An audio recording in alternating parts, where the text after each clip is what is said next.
This Monday morning on the pontoons at Lorient, it was time for a final hug. And for the skippers to take stock of the tricky weather conditions that awaited.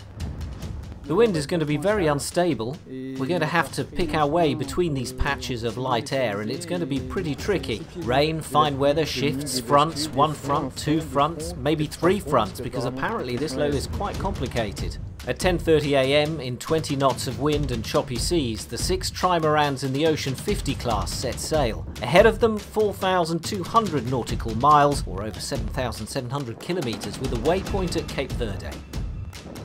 15 minutes later, it was the turn of the Class 40s to set off for a brisk start heading to Cape Finisterre.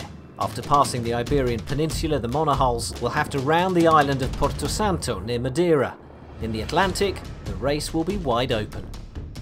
We all know which points we're aiming for, but we may take different routes. It's up to us to fight like dogs and give nothing away for 15 or 16 days. Before reaching Martinique, the Class 40s face 3,745 nautical miles. That's a distance of almost 7,000 kilometres. The all teams meanwhile are heading for Ascension Island. We're between the water and air this morning in the South Atlantic. All's well, it's flying. We're sailing close hauled and the boat's going well. An update on the leaders in each class. This afternoon the Class 40s were led by Axel Trehin and Gwenaël Riou on Project Rescue Ocean. Solidaire en peloton with Thibaut Vauchel-Camus and Quentin Vlamink led the Ocean 50s. And the leading all team is still Banque Populaire, although her lead is shrinking.